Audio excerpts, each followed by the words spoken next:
अगर आपको मेरे द्वारा की गई एक्सप्लेनेशन पसंद आती है तो प्लीज़ लाइक, कमेंट और सब्सक्राइब ज़रूर करें। Thank you friends.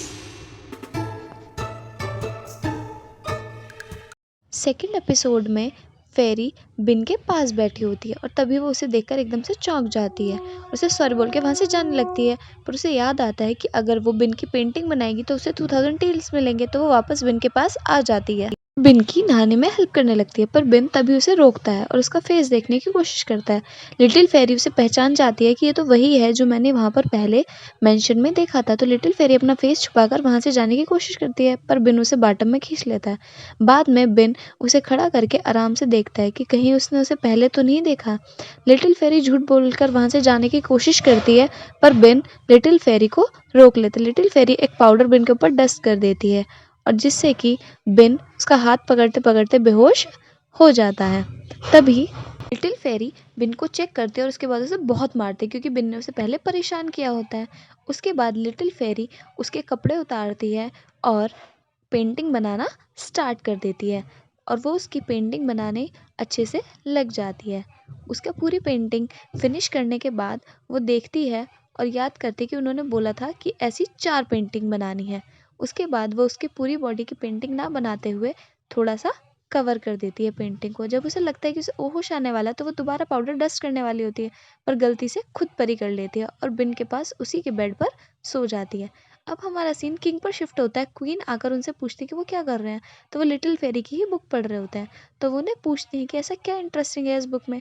तो वो बताते हैं कि ऐसे कोई किसी के बारे में इतनी बातें कैसे बना सकता है।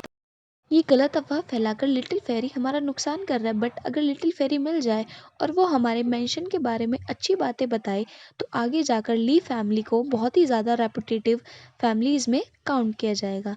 इसी बारे में किंग क्वीन से बात करते हैं और उन्हें समझाते हैं कि लिटिल फेरी इस टाइम बहुत ही ज़्यादा फेमस है, बट वो हमारे फैमिली के बारे में इतना गलत क्यों लिख रही है। भी क्वीन इनसे बिन के बारे में बात करती है कि उन्हें बिन पर भी ध्यान देना चाहिए और यंग मास्टर पर भी ध्यान देना चाहिए, क्योंकि बहुत टाइम से हमारे सेकंड मेनली जो यंग मास्टर हैं वो घर पर नहीं आए होते हैं। उसके बाद किंग क्वीन को मनाने की कोशिश करते हैं। मॉर्निंग में लिटिल फेरी को थोड़ा होश आने लगता है, तो वो अपने सामने बिन को बेहोश देखकर शॉक हो जाती है और वहाँ से धीरे धीरे उठकर जाने की कोशिश करती है। जैसे ही वो वहाँ से जा रही होती है तभी बिन की आंखें खुल जाती है और वो उसे रोकता है। तभी उसे रात के कुछ सीन्स याद आने लग जाता है और बिन शॉक हो जाता है। लिटिल फेरी को वहीं पर चुप होकर खड़े होने के लिए बोलता है और उससे कुछ क्वेश्चन पूछने के लिए सोचने लगता है। तभी बिन का सर्वेंट बाहर आता है और कुछ पूछने लग जाता है कि यंग मास्टर सब ठीक है क्या। तो बिन बोल देता है कि हाँ सब ठीक है, बट वो लिटिल फेरी से पूछने की कोशिश करते हैं। अपने सर्वेंट से लिटिल फेरी को वहाँ से ले जाकर वॉक पनिशमेंट देने के लिए बोलते हैं। लिटिल फेरी को दिखाया जाता है जहाँ उसे पनिश किया गया है। वो फिर भी अपनी पेंटिंग के बारे में सोच रही होती है कि वो इस पेंटिंग को अपने मास्टर तक कैसे पहुंचाएगी, जिन्होंने उसको ये कॉन्ट्रैक्ट दिया था कि उसको 4 पेंटिंग्स के बिहाफ पर 2000 टील्स का प्राइज़ मिलेगा। बट वो सोचते हैं कि मैं एक पेंटिंग से ही काम चला लूँगी और वहाँ से छुप कर जाने की कोशिश करती है। जैसे ही वो सीढ़ी से ऊपर चढ़ती है तभी उसकी नज़र बिन पर पड़ जाती है और वो गिर जाती है। गिरने के बाद जैसे ही सर्वेंट बिन के पास लेके जाता है उसके हाथ से पेंटिंग गिर जाती है और बिन को मिल जाती है। उसे देखकर बिन और उसका सर्वेंट शॉक हो जाता है और उससे पूछने की कोशिश करते हैं कि क्या बात है, और उसे पनिश करने के लिए ले जाया जाता है। तभी लिटिल फेरी अपना मास्क हटाती है और देखती है कि बिन को पता चलता है कि लिटिल फेरी तो एक लड़की है। फेरी बचने के लिए बिन से झूठ बोल देती है कि वो प्रेग्नेंट है। तो वो वहाँ पे जाकर बैठते हैं और पता करते हैं कि क्या लिटिल फेरी सच बोल रही है, झूठ। लिटिल फेरी अब अपने झूठ पर पछता रही होती है, फिर भी वो अपने झूठ पर अड़ी रहती है ताकि सब उसकी बात पर ट्रस्ट कर लें और वो बिन की पनिशमेंट से बच जाए। लिटिल फेरी इस बात का यकीन दिलाने के लिए बिन को बहुत ज़्यादा समझाने की कोशिश करती है, पर बिन तब भी सोचता है कि नहीं, एक बार अच्छे से टेस्ट कराया जाए। तो वो अपने सर्वेंट से कह के डॉक्टर को बुलवाते हैं। इतना वहाँ पर बैठने के लिए लिटिल फेरी को बोल दिया जाता है कि जब तक डॉक्टर नहीं आएंगे आप यहीं रहोगे। कुछ टाइम के बाद सर्वेंट डॉक्टर को लेकर आते हैं और यहाँ पे हमें पता चलता है कि वो सर्वेंट जिस डॉक्टर को लेकर आया वो लिटिल फेरी का चाइल्डहुड फ्रेंड है। वो लिटिल फेरी को देखकर पहचान जाता है। लिटिल फेरी उसे समझाने की कोशिश करती है और कहती है कि प्लीज़ मेरी हेल्प कर दो, बट बिन उसे ऐसा नहीं करने देता। बिन देख नहीं पाता है। लिटिल फेरी अपने फ्रेंड को इशारे करने की कोशिश करती है ताकि वो उसकी हेल्प करे। वो उसे बहुत समझाती है कि प्लीज़ मेरी हेल्प कर दो, पर डॉक्टर नहीं मानता और लिटिल फेरी की हेल्प करने के लिए मना कर देता है। पर लिटिल फेरी उसे ब्लैकमेल करती है, तो डॉक्टर लिटिल फेरी की हेल्प करने के लिए मान जाता है और बिन से झूठ बोल देता है कि हाँ, लिटिल फेरी आपके बेबी के साथ प्रेग्नेंट है।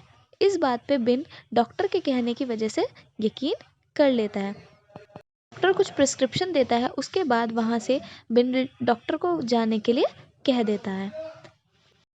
बिन से झूठ बोलने की कोशिश करती है ताकि बिन उसे मेंशन से बाहर निकाल दे और वो पनिशमेंट से बच जाए, पर बिन ऐसा नहीं करता और लिटिल फेरी को मेंशन में रहकर ही जब तक बेबी बॉर्न नहीं हो जाता इस चीज़ की पनिशमेंट दे देता है और वहीं रूम में लॉक्ड करवा देता है। इस बात से लिटिल फेरी बहुत ज़्यादा खो जाती है। बिन अपने सर्वेंट से कुछ लिटिल फेरी के बारे में बात कर रहा होता है कि उसे इस बारे में क्या सोचना चाहिए और इसी के साथ वो असेशंस के बारे में भी अपने सर्वेंट से बात करता है कि उसे इस बारे में ध्यान रखना चाहिए कि हमारे बीच में ही कोई ना कोई पर्सन है जो असेशंस को हमारी सारी खबरें देता है। इसके लिए हमें एक ट्रैप सेट करना चाहिए ताकि हम असेशंस को कैप्चर कर सकें। अब सीन हमारी फीमेल विलन पर शिफ्ट होता है जो अपने मेन विलन के पास आती है और उनको पूरी सिचुएशन के बारे में बताती है और कहती है कि मास्टर हमें बिन के लिए कुछ करना पड़ेगा।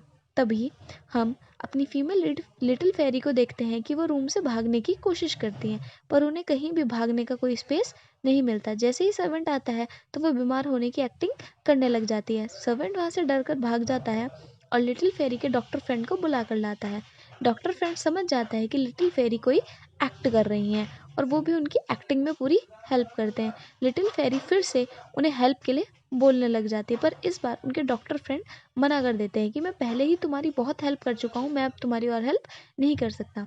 लिटिल फेरी फिर से डॉक्टर से बहुत ज़्यादा हेल्प के लिए करने लग जाती है कि प्लीज़ प्लीज़ मेरी हेल्प कर दो, मैंने तुम्हारी चाइल्डहुड में बहुत हेल्प करी है जब सब तुम्हें परेशान करते थे, तो अब आपका टर्न है मेरी हेल्प करने का। इसी बारे में लिटिल फेरी उन्हें बार बार याद दिलाते हैं कि बचपन में उसने उसकी कैसे हेल्प करी थी। डॉक्टर कहता है कि ये चीज़ बोलकर तुम मुझसे पहले भी बहुत बार हेल्प ले चुकी हो, पर लिटिल फेरी नहीं मानती और उन्हें ब्लैकमेल करती है कि अगर बिन को पता चला कि तुम पहले भी एक बार झूठ बोल चुके हो तो वो तुम्हारे साथ क्या करेगा। इस वजह से अपने दोस्त की हेल्प करने के लिए बिन मान जाता है और सर्वेंट से झूठ बोल देता है कि प्रेगनेंसी में कभी कभार ऐसे सिम्टम्स दिखते हैं, इसलिए आपको लिटिल फेरी को मेंशन में बाहर जाने देना चाहिए, ना कि उसे ऐसे कोल्ड रूम में बंद करके रखना चाहिए। इसी बारे में वो और झूठ बोल देता है। सर्वेंट आके ये बातें बिन को बताता है और साथ ही साथ बिन को असेशंस के बारे में भी एक टिप देता है। बिन इस बारे में सोचने के लिए कहकर सर्वेंट को बोलता है कि वो दोबारा इस बारे में सोचेगा और अभी लिटिल फेरी के बारे में बात करने की कोई ज़रूरत नहीं है और वहाँ से उसे भेज देता है। शांत बैठा होता है, तभी नेक्स्ट सीन हमारे बिन की प्रैक्टिस का दिखाया जाता है। वहाँ पर वो अपने मार्शल आर्ट्स की प्रैक्टिस कर रहा होता है। उसे प्रैक्टिस करते करते अपने सामने हमारी लिटिल फेरी दिखने लग जाती है कि वो उससे हेल्प के लिए बोल रही है। तभी वहाँ पर उसका सर्वेंट आ जाता है और वो उसे लिटिल फेरी के द्वारा बनाई एक पेंटिंग दिखाता है जिसमें लिटिल फेरी हेल्प के लिए बोल रही होती है, पर वो उसकी हेल्प के लिए नहीं मानता, उसे कोल्ड रूम के अंदर ही बंद रहने के लिए कहता है। तभी उसे दो बच्चे दिखते हैं जो एक पोनी के बारे में बात कर रहे होते हैं और सभी सर्वेंट्स भी आगे उसे कॉन्ग्रेचुलेट करते हैं, तो वो सोचते हैं क्यों कॉन्ग्रेचुलेट कर रहे हैं मुझे। तो तभी उसका सर्वेंट बताता है कि तो उसके हॉर्स को एक पोनी हुआ है। जब वो मार्केट में जाता है तो वहाँ भी उसे एक प्रेग्नेंट लेडी दिखता है, तो ये सब सोच के उसके दिमाग में बहुत ज़्यादा थॉट्स आते हैं और वो जाकर एक बार लिटिल फेरी को देखता है, तो उसे लगता है कि लिटिल फेरी बहुत ही ज़्यादा परेशान है, बट हमारी लिटिल फेरी तो खाना खाकर बहुत आराम से सो रही होती है वहाँ पे। उसके बाद लिटिल फेरी सपना देखती है कि वो मदर बन चुकी है, मतलब कि वो प्रेग्नेंट हो चुकी है। प्रेग्नेंट होने की वजह से उसका टमी बड़ा हो चुका है, तो उसकी मदर और सारी सिस्टर्स आके पूछती हैं कि ये किसका बेबी है, तुम किससे प्रेग्नेंट हुई हो, और उसको डांटने लग जाती है, तो वो सपने में आई एम नॉट प्रेग्नेंट बोलने लग जाती है।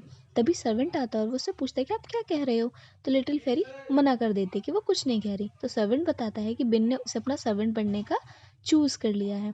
लिटिल फेरी को वो बिन के सारे काम बता देता है कि उसे कब कहाँ बिन की हेल्प करनी है, तो लिटिल फेरी बिन का सर्वेंट बनने के लिए मना करने की कोशिश करती है, पर बिन का सर्वेंट इस बात के लिए नहीं मानता और लिटिल फेरी को बिन का सारा स्केड्यूल बताने लग जाता है ताकि लिटिल फेरी बिन की सारी हेल्प कर सके और हर वक्त उनके साथ ही रहे। लिटिल फेरी पूछते हैं कि उसे हॉलीडेज भी मिलेंगे, तो सर्वेंट मना कर देता है कि नहीं, सर के सर्वेंट को कोई हॉलीडेज नहीं मिलते, उन्हें 24 आवर्स सर के साथ रहना होता है। लिटिल फेरी एक्टिंग करने की कोशिश करती है पर सर्वेंट उसकी बात नहीं मानता, उसे बिन के पास भेजता है। पर लिटिल फेरी जाने से मुड़ रही होती है और वो वापस आने की कोशिश करती है, पर लिटिल फेरी को अंदर जाना पड़ता है। लिटिल फेरी अंदर जाती है तो वहाँ पर बिन को स्टडी करते हुए देखती है और वो बिन के पास जाकर वहीं पर खड़ी हो जाती है। खड़े होने के बाद बिन से उसे टी मांगता है तो वो टी वहीं पर रख देती है, पर बिन लिटिल फेरी से हाथ में टी मांगता है तो उसे हाथ में टी देती है। तब लिटिल पीने वाला होता है, तभी फेरी उसमें फूंक मारने लग जाती है ताकि बिन को वो टी गर्म